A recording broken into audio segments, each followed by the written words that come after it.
Hey everyone, in this video we're going to look at the 90-90 position, the benefits behind the position, a few alternatives that you can use, and some reasons why this position may not be suitable for you. So first off, what is the 90-90 position? The 90-90 position is a base position made popular by the FRC or FRS systems, and it's a base position where the front leg is in flexion and external rotation, and the back leg is in internal rotation with a bit of hip abduction.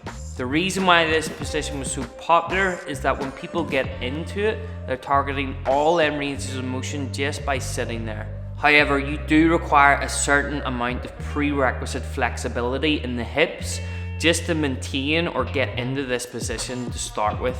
If you lack the ability to rotate at the hips, which kind of means you don't have a hip, then this position probably isn't good for you to start with. So let's look at how to set up into the 90-90 position initially.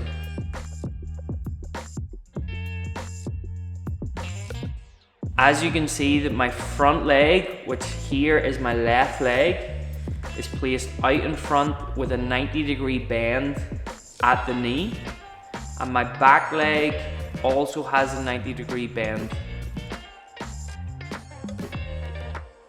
My front shin and back femur, or my back thigh, are parallel with one another, as is my front femur or front thigh, and it's parallel with my back shin.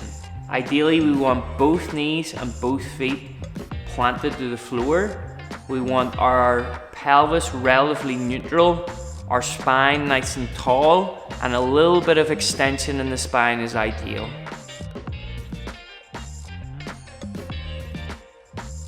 Hand placement we can play about with, but we can use that just to keep the spine up nice and tall and to kind of hold you into this position. As you get better here, you'll become less and less reliant on using your hands to keep you upright, and you should just be able to sit there with a nice tall spine due to the amount of rotation that you have at the hips. If you can't get into this position comfortably, then please don't force yourself into it, as it can add excess strain to the knees or into the obliques.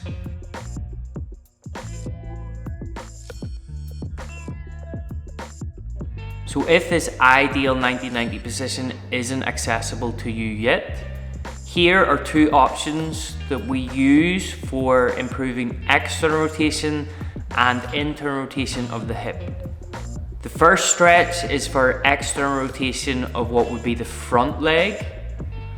We're going to set up by bringing our bottom leg in underneath and our top leg across the bottom leg in almost of a crisscross position.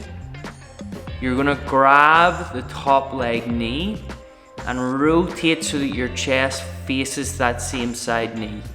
You can pull on the knee, which will create a little bit of a stretch into the glute on that left hand side. The second option is for internal rotation of what would be the back leg.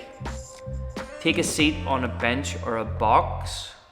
We want the foot outside of the knee, and we're going to drop the knee down towards the floor whilst rotating the torso towards the back foot and dropping the pelvis down towards the floor. This should create a stretch on the inside of the hip. You can hold both of these stretches for as long as you want. We generally recommend anywhere between 90 and 120 seconds minimum. Feel free to play about with the positions. Everyone has a slightly different anatomical makeup, so there's freedom of movement here. So that's our guide to how to set up and get into the 90-90 position. We've also given you a couple of options that you can use if you're a little bit restricted here to improve external rotation on the front leg and internal rotation on the back leg. In a future video, we'll give you a few active options that you can use in the 90-90 position to improve your overall hip mobility. Stay tuned, don't forget to like and subscribe, and if you have any other questions, let us know in the comments down below. Let's get moving.